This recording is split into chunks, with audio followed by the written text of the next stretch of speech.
Stories that inspire, building stronger communities, taking DC higher. Education, housing, the things that shape our days, lifting every voice up, creating better ways. Stand up, speak out, together we are stronger. Stand up, speak out, The future starts right now. it's the people's voice. DC, where the people rise and speak. Hey, hey. Real conversations, changing lives. Together we can lead. It's the people's voice. DC, your voice matters here. Yeah. From every ward and every block, the people's voice is clear. Oh, yeah. No matter where you're coming from, your story matters too. When neighbors work together, there's nothing we can't do. Real issues, real solutions, real people taking part, building hope across the city. One conversation starts. This is our city. This is our time. Together we'll shine. The people's voice. The people's voice. Every voice matters. Every story counts. People's voice. The people's voice. The people's voice. DC, where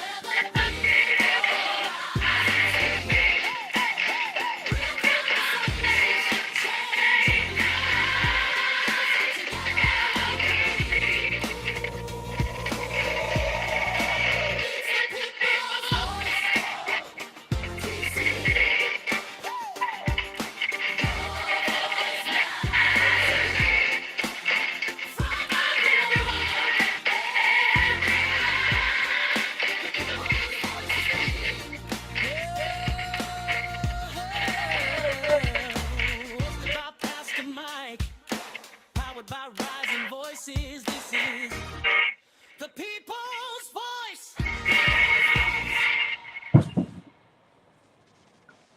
Welcome to this edition of the People's Voice DC. I am so honored, so humbled to have a very special guest today, our forever First Lady, Madam Core Masters Berry. How are you? I'm doing great. It's a great day in Ward 8, as we always say. A great day in Ward 8. Listen, for those of you who don't know, who just don't know, this is a woman whose fingerprints are on nearly every chapter of DC. She is an educator, a political strategist, a voting rights champion, the founder of Southeast Tennis and Learning Center. She is the forever First Lady of the district and one of the most influential civic leaders our city has ever produced.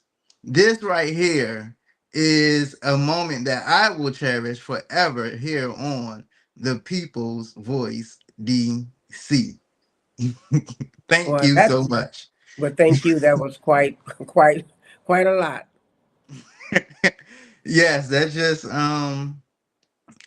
for those of us who are in this journey and a part of this I guess you could say fight, it's just motivation that we can accomplish, that we can do, no matter where we come from, no matter what our zip code is. We have the ability, we have the brains, and as long as we are determined, we can accomplish. I agree with that. I moved to Washington D.C. in 1970. Actually, August 14th, Mm. 1970. That was my daughter's birthday, first birthday, and Came here to go to Howard University to work on my master's degree. Fell in love with the city, and the rest is history. I find it I think Washington, D.C. is the best city in the world. I totally agree with that. It is indeed the best city in the world. I tell you, I had moved temporarily, I think for about 2 or 3 years to Norfolk for I had got a job opportunity, and I just I had a good job. It was a good paying job, and I just said, listen, I can't do this. I got to go back. I got to go back to the city. I don't care. I got family down there in the Greater Hampton Roads area. But I told them, look, y'all, it's a few hours drive. You can come up and see me. I come down, see you. But I'm gone. I got to get back to the greatest city in the world. Ain't nothing No, like I it. mean it is unique. I don't care where you go. And I'm from California. Mm. Went to college in Texas and in Missouri. I've known all the great cities. I was even toying with going to live in Chicago, and then happened to get there one winter and said, "Oh no, I'll never do this." And I ended up in Washington D.C. to come here to work on my master's degree. But the uniqueness of it, I grew up in California, and that's a diverse city. And I was a surfer, a black surfer. I mean, black power that wasn't even out there. And well, in Southern California, now in Northern California, that was a different ballgame because that's where the Black Panthers Mm. were. But when I came to Washington, I was just fascinated. It's a seat of power, and it reflects itself in so many things that we do on a very what I consider primary basis. I used to say Washington D.C. is a political town, and it permeates every level of the city in Mm. ways in nuanced ways that you don't even know. It's just unique. It's different than Toledo or wherever you just came from. It's just that vibrancy. I can't explain it. You see, I love the city. Yes, yes, it's like you said, it's nothing like it. But speaking of the city, one of your biggest, or I'm not gonna say biggest, but one of your many contributions to the city, is your work and dedication and founding of the Southeast Tennis and Learning Center. And so we're going to watch a brief video, and right after this, I want to talk about it for a few seconds. Okay.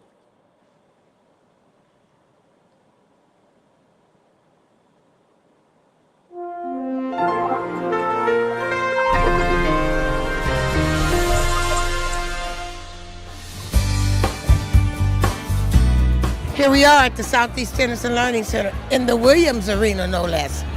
Named after Venus and Serena Williams for all the hard work and all the role models that they've been. And we're opening up a 48,000 square foot arena that will host 6 indoor courts and a full mezzanine. So it's a great night. In some of our communities, tennis is not a sport that a lot of children are familiar with, and certainly it has arrived in some of our communities just in the recent past. So this is a statement about a commitment to children in terms of tennis and in terms of education. To have a facility like this that has tennis and education means so much. It allows a safe haven for these youth to go to after school, to learn a sport that's a sport of a lifetime, to get tutoring assistance to help them with their education, and to provide a pathway for them to be successful. And to be in a community like this, it really provides hope, not just for the kids, but for the parents and for the community as a whole. This is an investment in community. This is what community development is all about. This is what growth in our youth is all about. So tonight, we're going to celebrate the city's investment, celebrate the investment that the Recreation Wish List and all these fabulous board members have made in our youth in this area of the city, and have a great time. The young people here don't really have a lot of recreational outlets. When Mrs. Berry first started the Southeast Tennis and Learning Center, one of the pieces of data we had was that there was one center for every 900 kids in Ward 3, but one center for every 2,700 kids out here in Ward 8. And so that made a compelling case for opportunities for young people. This place creates opportunities of a lifetime for kids. It uses tennis as the hook, but then it teaches them education and all the great lessons that tennis does: discipline, self-reliance, problem solving. all those things you learn on the tennis court, and most of them won't be professional tennis players and maybe won't do anything with tennis, but they'll take those skills and apply them in the rest of their lives and be amazing people. So many children in the District of Columbia benefit from the services of the Southeast Tennis and Learning Center, and it is for that reason that Comcast is a proud sponsor of this amazing organization. It's a transformative place and space, and when you see what they were working with and the great outcomes that they were having with children, it was amazing. And when I first came here and saw the old building, and it was torn fabric roofs and all sorts of problems left and right, mechanical systems that were in decay, and yet they were able to do such amazing things with great kids, just incredibly dedicated staff and people, and of course Cora's energy and spirit. It means so much to Southeast to have this building, this, what it means to the community is just phenomenal. It's a positive step in the right direction. This has been a wonderful evening. We've raised a lot of money to have programs for our children. If you want to continue to donate, go to recreationwishlist.org. And that is the Southeast Tennis and Learning Center. Now, most people just see or think about, should I say, tennis. But obviously you had a much bigger vision and had some other things in place as well. So tell us, what exactly did you envision when you first dreamed about this Southeast Tennis and Learning Center, and has it all come to fruition, or do you still feel like there's more to do?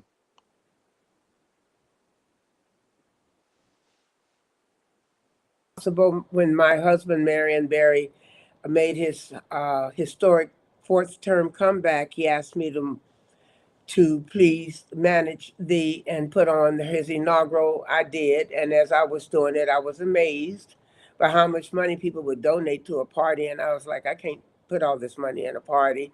And I had noticed on television that the recreation department was cutting back on their sports program, and so I just said, well, what I'm going to do, and I had an inaugural, we used to have something called the Taste of DC, where you would have hundreds of restaurants going up and down Pennsylvania Avenue. I asked 10 of those people to come and be the caterers, and they gave away free food. I saved $250,000 out of that inaugural thing, and started something called the Recreation Wish List Committee.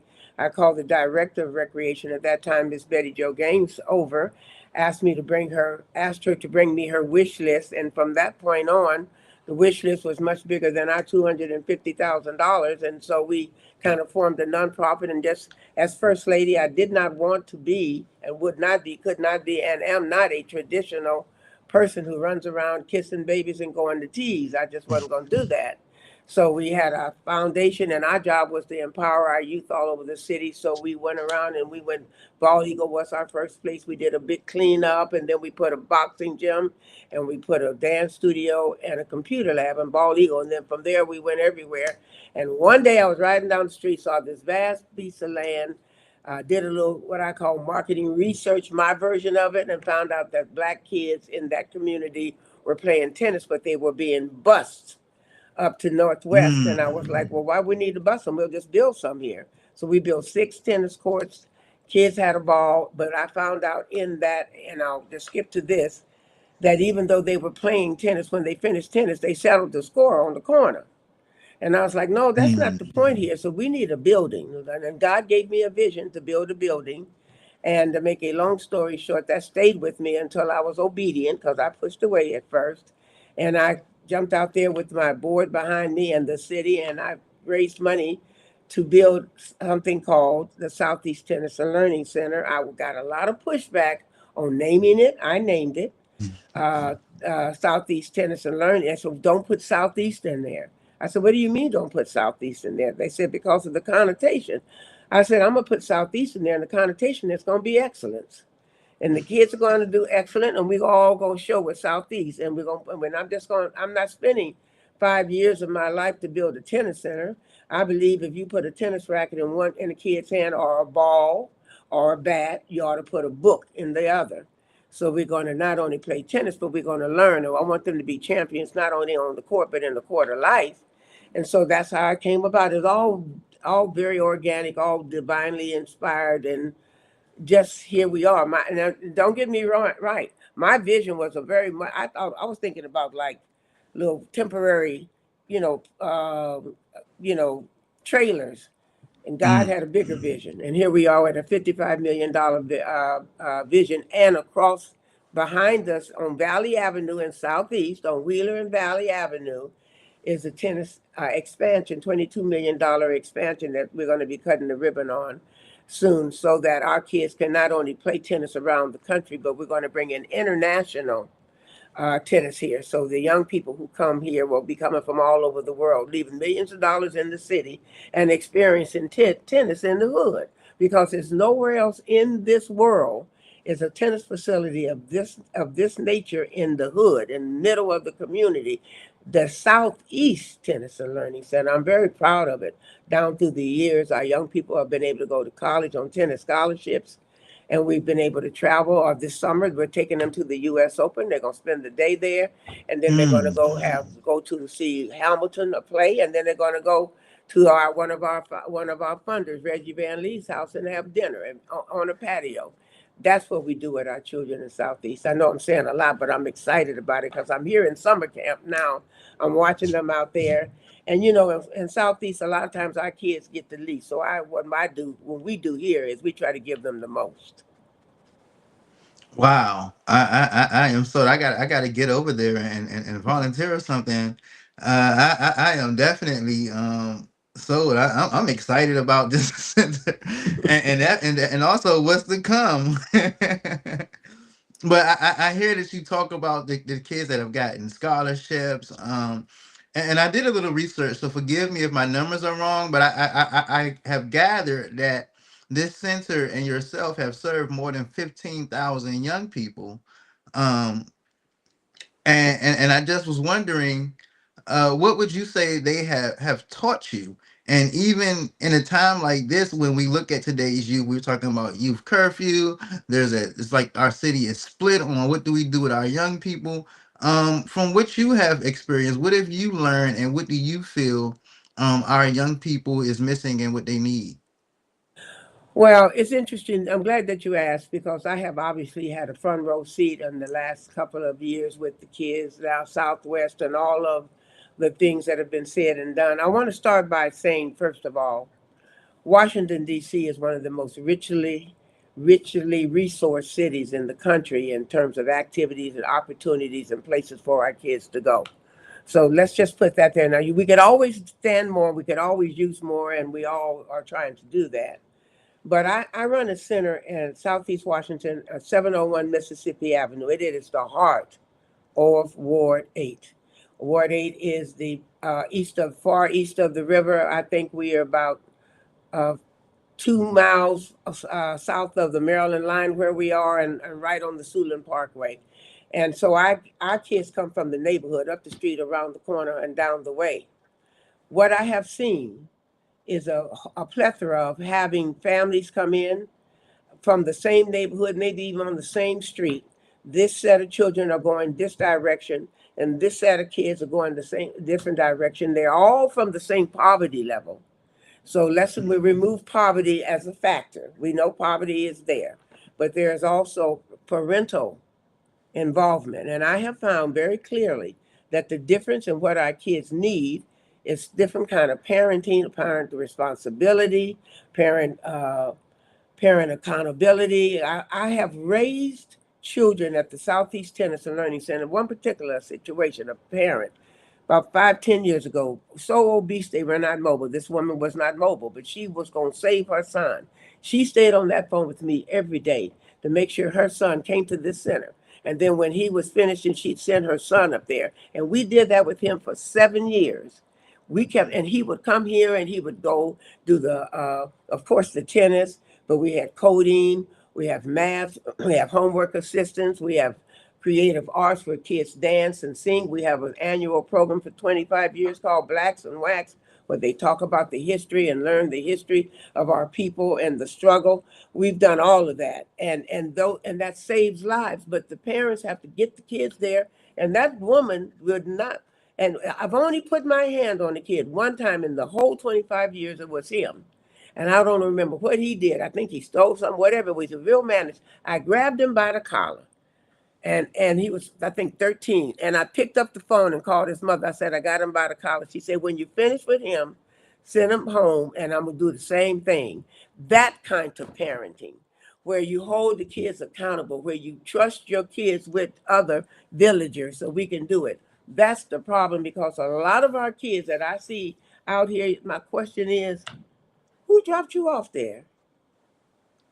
I have a 14-year-old granddaughter. I know where she is. She may be with her friends at the mall, but you know what I'm saying? So I think it's a condition. It's a condition, but it's parenting, it's community, and it's government. And we all, I have a center here. The kids who are here, they want to be here. Their parents want them to be here. It's open for anybody, but there's also a set of kids who don't want to be places that are structured, where there's supervision. You can say hype night all you want to 12 o'clock, but in hype night, you can't date, you can't do this, you can't do that. So they don't want to be there. So I don't think it's one answer. I think it's a combination, but I don't think it's the city. I don't think it's the parent only. I think it's all of those factors. And they're all very individualized, but it starts at home. It just Can't argue with the you there. greatest compliment, my grandma, let's say this one thing, the greatest compliment, you can imagine what kind of mother I was. So the greatest compliment my daughter gave to me one day, I heard her talking on the phone. She was, 12, 13, and I heard her say to her friend, I can't do that. My mother would kill me. Yeah. Yes, indeed. I've You know had what that that means, conversation. right? Oh yeah. Oh yeah. And so to me, I don't think it's that complicated. It's all of those things. And I don't like the way the community is so divided and pointing fingers at everyone when everybody has a role to play and everybody has some fault to blame. The government, I mean, I don't have an issue with the perspective that the police are overzealous, that they don't show, the compassion. I really miss Chief Pam, who had a community concept in terms of how we deal with our people. I think that's real. I know it's real. And so, but we also have a responsibility of each one of us to do something about our children and the families. We don't just here at the Southeast Tennis and Learning Center minister to the children. We minister to the families. We find out what's going on. We work with the families. I mean, it's a village. Yes. And I think we all have, and I think we have an incoming mayor that I think is very clear about that. And I think our outgoing mayor has richly resourced the city for our children in a magnificent way. And my husband, I think about him often in this situation and what he would be thinking and how the role that he would be playing. Yes, that's always a conversation that is up is is what would the mayor have been doing? What would his reaction be, and how would he have handled certain situations? I tell you, it's a lot of situations I don't think he would be pleased with, and there are some things I think he would be pleased with. So, hey, your work has always been about creating opportunity. But not just through sports and the sports and learning, I mean, the tennis and learning center, but also through civic engagement. And I ain't gonna take you back too far, but we're gonna talk about you fighting for voting rights after this. Here we are, 40 years later. Will you be back at the Senate? I will be back Yes, as long as I can. This is what I'm so democracy angry. looks like. This is what democracy looks like. This is what democracy looks like. Keep fighting. Don't give up. This is what democracy Don't back looks down. like. Keep coming. This is what democracy looks like. This is what democracy looks like. This is what democracy looks like. This is what democracy looks like. This is what democracy looks like. This is what democracy looks like. This is what 40 democracy years looks ago. like.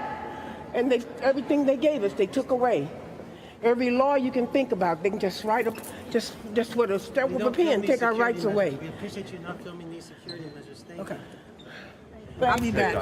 I'm never gonna back down. Never gonna stop. Fighting to my death, and my kids are gonna fight. Come on! Not gonna do it to us again. 60 years of this. All the bills, 13, 14, 15th Amendment, 1964, 65. And we're back here again? Are you kidding me? I'm madder than I've ever been. Death or vote. You're gonna have to vote. And I'm telling to everybody, if the black people are stopped from voting, everybody loses. It's not a black battle. It's a democracy battle. All the Democrats need to be out here. All the people of color and all the people of righteousness need to be out here. It's not a black battle. It's a moral battle. It's a moral law. They're trying to take everything from us. If we don't vote, we die. If we don't vote, Jim Crow. If we don't vote, separate bathrooms. If we don't vote, slavery. Wow. Shout out to Roland Martin and also to Comcast Newsmakers for their early video. But what a video. I was like in awe when I watched it. But I tell you, one thing I have gathered from your life is that it feels like this has become a personal mission for you. And so why has voting rights become such a personal mission for you?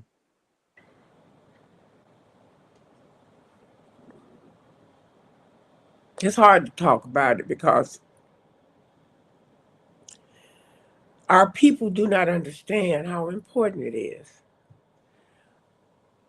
The percentage of people who are not voting breaks my heart. They have not connected that with their lives.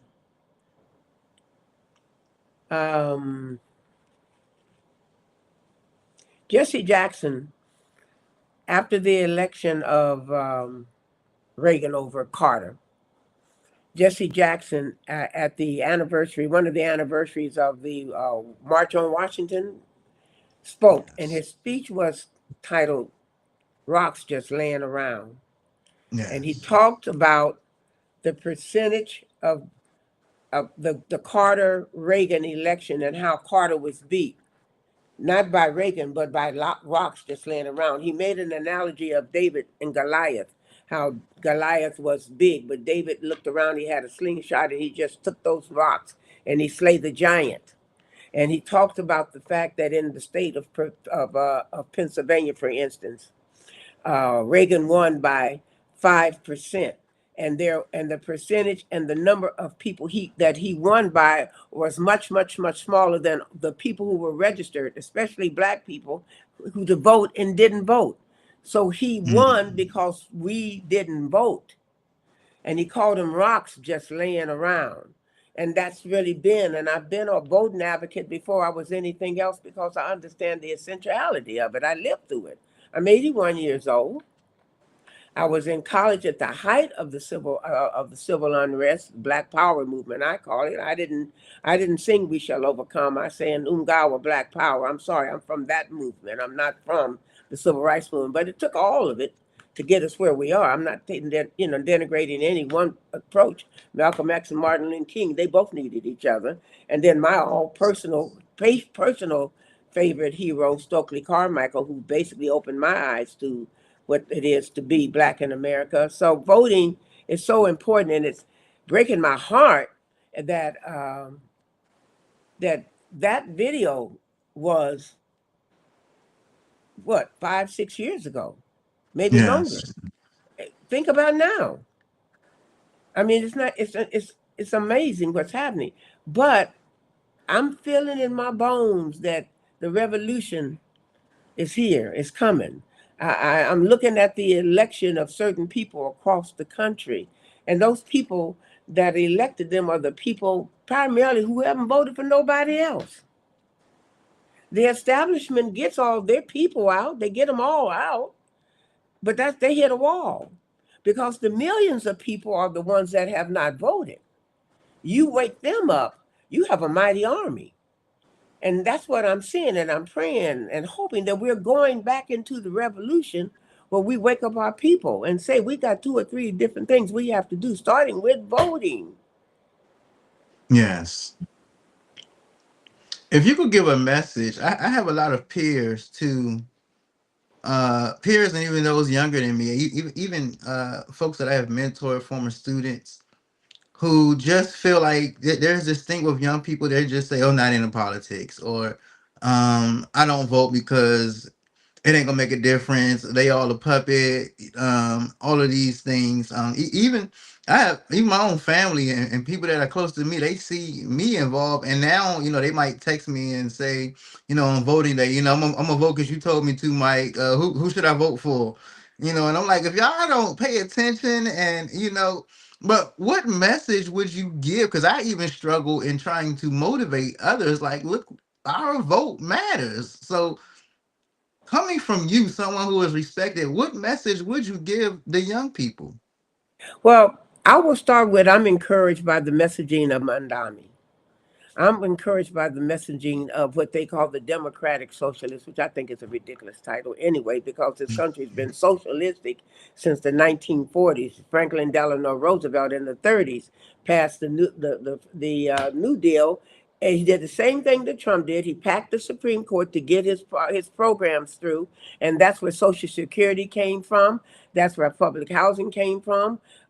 Socialized medicine came from. So we Yeah. have that.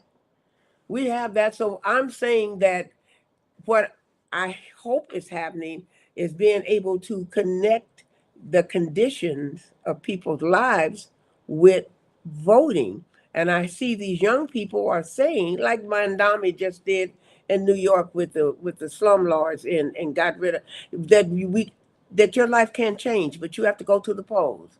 So the more we get on our group, we were too elevated with our messaging. I mean, really, when to take you back in history, because I'm a political science professor, so I tend to have to do this. I tried not to do it, but I'm gonna take you back to the Jimmy Carter, Reagan election, and the black people were running around. I'm not gonna call names because they were my friends, telling black people that Jimmy Carter had appointed more black people to the federal court bench than any other presidents all put together. I said, do you think they care about that? That's not messaging for our people. So our Right. messaging, our connectivity is what I'm saying. So next time somebody runs for president like Kamala, instead of taking Beyonce up on a stage where everybody in the room is already going to vote anyway, we got to get into our communities. We got to Yeah. stand there when the people checking out at the Walmart. We got to talk to our people. We got to get back in the community. Marion's historic fourth term was possible because we didn't pay attention.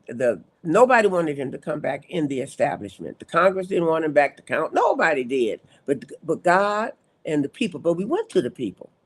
We went to public housing. We even went down to CCND. We went everywhere where the people were who knew who Marion Barry was and what his policies were, and that he had the love in his heart for them. And that's how he got it.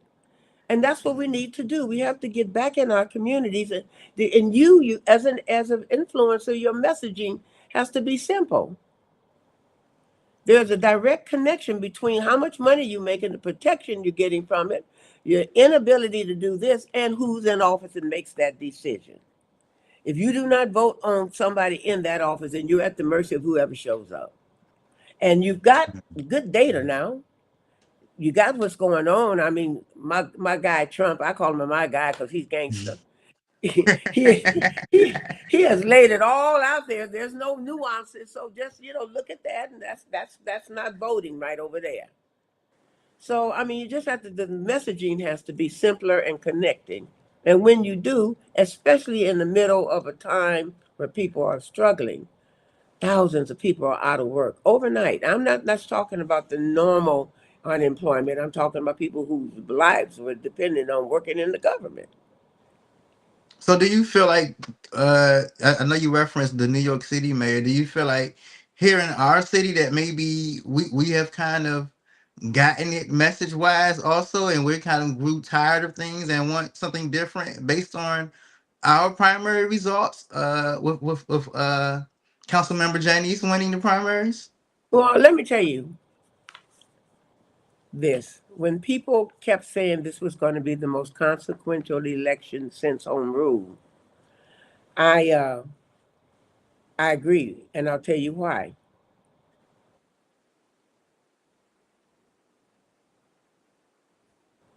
I looked at the electorate, and I looked at when Marion ran for mayor the first time.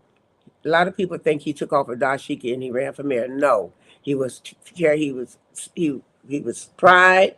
He was school board chair, and then he ran for at-large city council when we got home rule. He was on the city council for 2 years and then left and ran for mayor against the incumbent mayor, Mayor Washington, and the incumbent city council chair, Sterling Tucker. Marion was considered the radical. The establishment in Washington voted for Sterling Tucker in big numbers. The old Washingtonians voted for Mayor Washington. It was young people, progressive people, white people, and the Washington Post that elected Marion the first time. Wow. And I looked at that and I looked at this as a historian and said, wow, there are some similarities here. And so I think that the electorate that has elected incoming Janice George is very similar to the electorate that the demographic that elected Marion. I think the messaging has reached people who maybe were disaffected or not connected, because I'll be very interested in seeing the breakdown of the vote in terms of the demographic. I know the numbers, but I want to know, the who, what, and where. Right, right. That would be interesting. I would love to see those numbers. Yeah.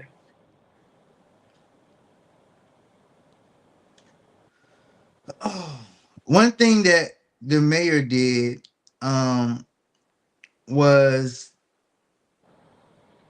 it seemed like he kind of had our people at a point where they kind of felt like they were going somewhere, where they had the ability to make ends meet. They had hope, in other words.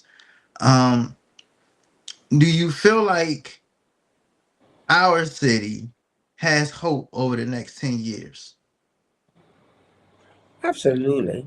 I am so proud of how we have shown up in spaces and places that require courage and vision. Absolutely. We have younger people or everybody's younger than me. I'm older than water.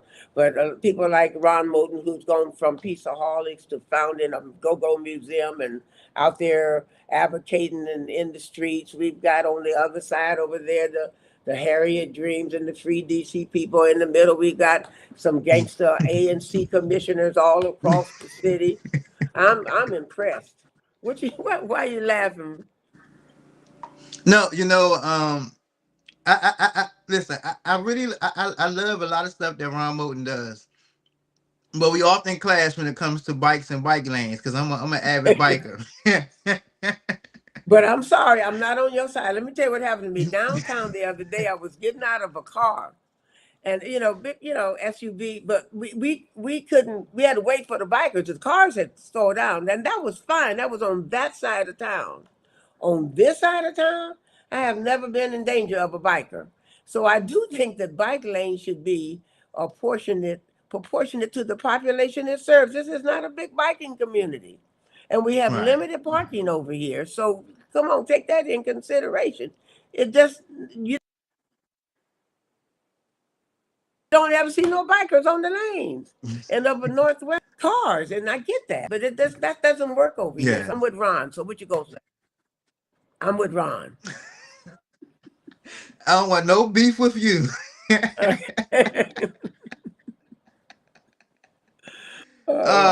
Before we go to our close, I'm just going to play one last video of my dear brother. But before I play that video, I do want to remind everyone.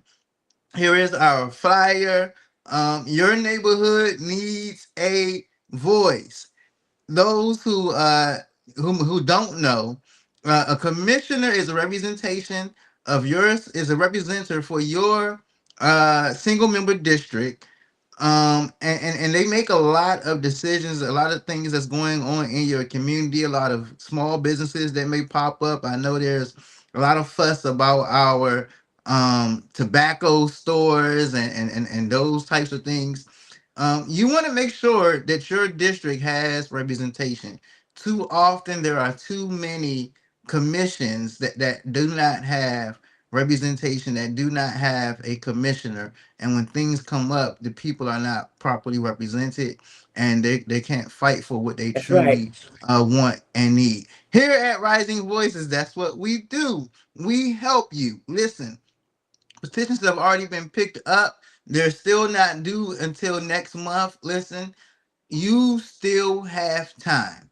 If you're interested in running, please send us an email, leave us a comment, give us a call, send us a text. However way you want to do it, we want to make sure that we help you. We don't charge. We're just here to help you navigate through the DC political system and to help give you an advice and to help you hopefully, I can't guarantee it, but to help you hopefully secure a victory.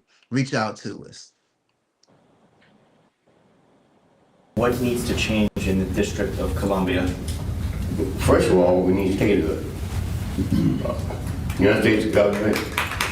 Don't use that word. We need statehood. We need statehood. And the United States government goes to Iraq, goes to Afghanistan, goes around the world saying we want democracy. And yet in his own backyard,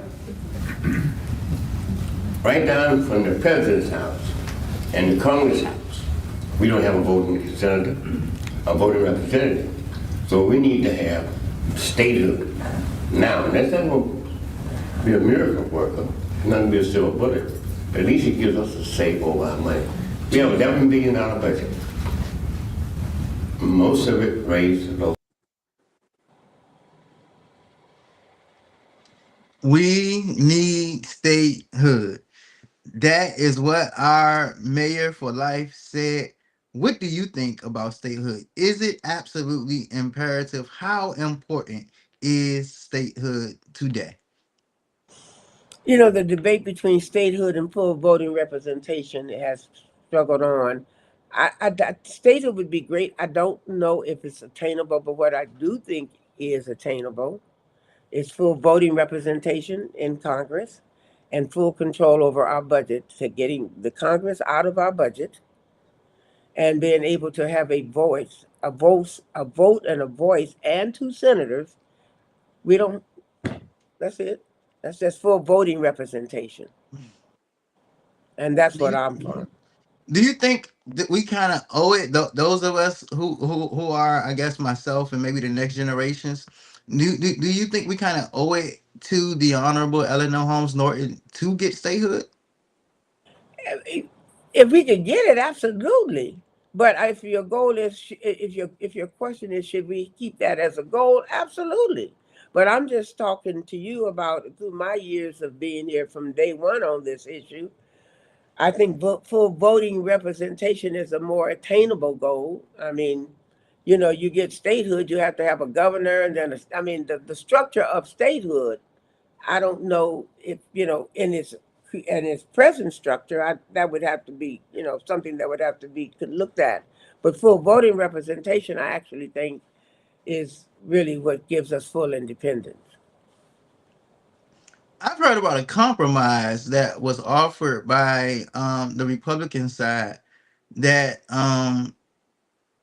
we wouldn't have to pay federal income taxes. Would you be in favor of that? In return for what? In return for the give up on statehood. But in part of that be full voting representation, because if not, that's sharecropping. I mean, that's just my view of it. So I agree. I just wanted your thoughts and your opinion. No, not gonna be no sharecroppers. But you know, we just played a clip from the great Marion Barry. I had the opportunity to meet Marionberry at a place when I was going through one of my darkest moments in life. It was actually Vincent Gray while I was at Covenant House, Washington, homeless, getting an intake. And Mayor Marionberry walked through the doors, and I was introduced to him. And I don't know what he saw in me. I mean, it was a lot of us teenagers in there, 18, 19, just knuckleheads and not knowing what we was going to do with our lives and ourselves. And he walked up to me and he started asking me questions about what I wanted to do and all these kind of things. And he asked me, was I in school? And that conversation ended with him assigning his staff member uh, to get me enrolled at UDC, and to help me locate an apartment. And I'll tell you, about maybe over a 2 month period, both happened. I was enrolled in UDC, and I was able to obtain keys to my first apartment. And the thing that bothered me was that the apartment that they helped me to get, it wasn't in DC. It was That's over weird. in Oxon Hill. Ward Right over in 9. Oxon Hill. Yeah, in Ward 9. It was in Ward Yeah. 9. And you know, I went to it. I'm like, I just don't get it. Why would you help me but lose a vote? Like that, I don't understand. And his response was, man, I'm not worried about that. I just want you to have a place to stay. And ever since then, I was just like, I've been totally amazed, because since then I still have not come across a council member or mayor who has treated me in such a way. And I know I know these ones, you know, a lot longer and way more than I knew Mayor Marionberry. And so that kind of heart, it always stuck up to me. And you know, it changed my life forever, and even changed how I do quote unquote politics, and how I navigate in this field. Marion believed in humanity. I mean, he really was very special. There was an anointing on him. He never, and I used to always say this, he didn't have a respect of person. When he saw you, you could be the king or you could be homeless. That's what, and he just didn't have it in him. I promise you. And it was one of those things that the same thing make you laugh, make you cry, where he couldn't see the bad. You know, he can see people. Sometimes he would be also misled by people who were, because Marion could not hold, my saying is he could not hold a grudge across the street. He was a special person. And so his goal was to help you as a human being. And that was always his leading goal, was to help the people.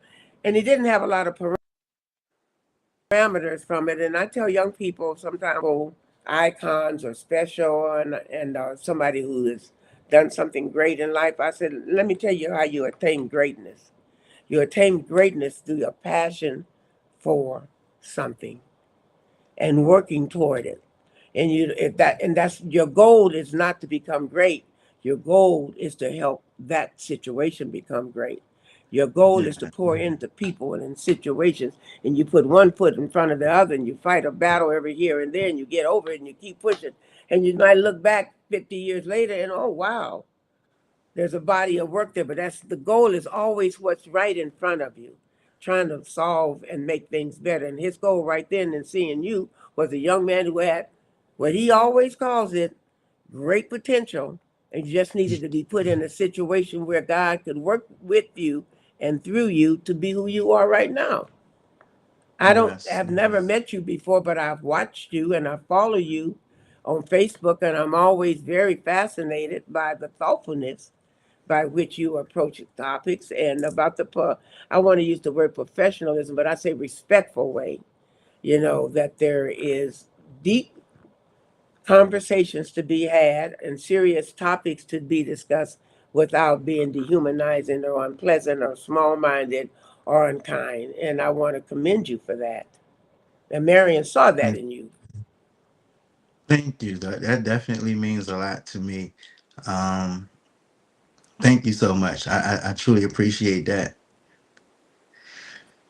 What I've always wondered and never had the courage to ask him is through the difficult years, and he touched on. I was able to read his book, but through the difficult years, what would you say helped Mayor Barry get through the most? Something that we can still use through our difficult times today. Again, Marion was an unusual person. Um, about 6 years ago, maybe a little bit more, Minister Louis Farrakhan, who was a good friend of both of ours, but an extremely good friend of Marion, asked me could he come and lay a wreath or to imitate him. I just want to honor my brother and lay a wreath on his grave. And of course, I said, I'd be honored for you to do that. And then I thought about it because he had never been to Marion's gravesite. When Marion was in prison, and that's a whole movie getting ready to be made about that, he had a conversation with Minister Louis Farrakhan. Minister Farrakhan called me. We weren't married then, we were relating then, and asked me how he could talk to Mayor Barry. And I arranged, I don't know if they still do it or not, but used to call collect from prison. And then I connected him on a three-way to Minister Farrakhan. And when they started talking, it was back in the day with the old tape record, voice recorders where you had to push the buttons and stuff. And when they started talking, some said record, and I hit record. And then when that conversation was over, I took that little tape and put it in the nightstand, put it in this case, and never listened to it again. And then when Minister Farrakhan asked to come lead the wreath, I thought about it. I went and got the tape, gave it to my IT person, said, can you transcribe this into digital so I can hear it? And I did, and I sent it to his son. I said, I would like to play this at the gravesite of Marion when Minister Farrakhan comes and lays the wreath on his grave. And he did. And so my point is, when you heard that tape, I know sometimes it takes me, I told you I'm a teacher. When you heard that tape, Marion was talking about his dreams, about his goals, and how this was a place. He had turned that place into a retreat, a respite, so he could think and pray and meditate and plan. Sitting in prison, he's telling this to Minister Farrakhan. I have the tape right now. And when he came out, well, the rest is history. So I think meditation, it's nothing new. God, faith, understanding how faith works, because faith works in tough times. Your faith is never tried when you're doing good. It's when life is rough and God's giving you an opportunity to be a better person, to grow, to get bigger, get better. Yeah. No more. It's always that guy. You're gonna get through it and you're gonna be better, but it depends on how you do it. Marion was in prison and they put him behind the counter to serve. He was the best server anybody ever saw. They couldn't, everything they tried to put him in, they never broke him. He always elevated it. So elevate your situation. And that's what he did. He never believed in ever being down and staying down. He said, you can get down, but you got to get up. So I don't know if that's helpful, but that's what I learned from him throughout his life. And in that place, I was there. His mother was there. And the community, people don't realize that when Marion was sent to prison, that made him the hero he is today, because he literally got convicted on one misdemeanor charge of simple possession. All those other charges, they said not guilty. And the man was so upset, he put him in jail for 6 months and he made him a hero. Wow. They always go too far. That's in the church world would have summed that up by saying God will make your enemies your footstools. I always remember that. Always remember that.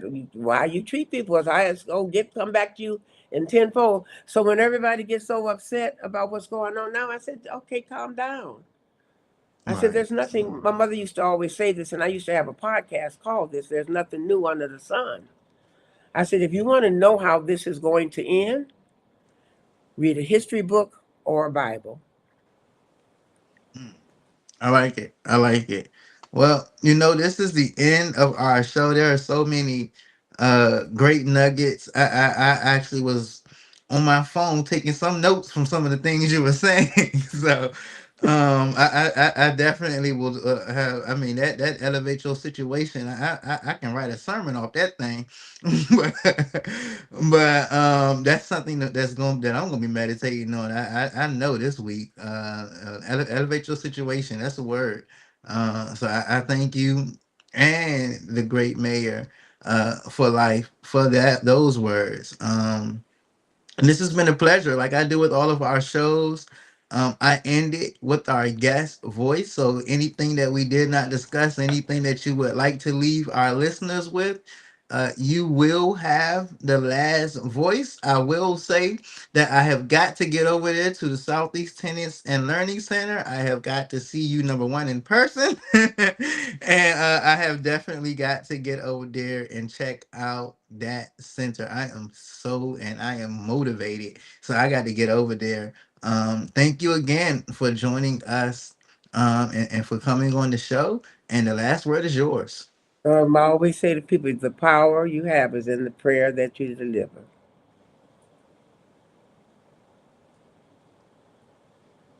That's it.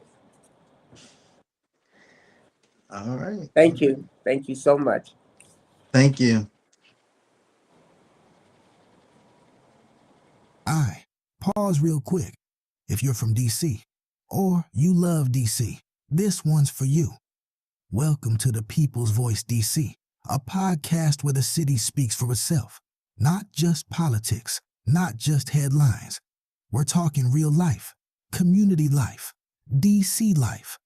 From the metro rides to the murals on the walls, from classrooms to corner stores, from church basements to community meetings.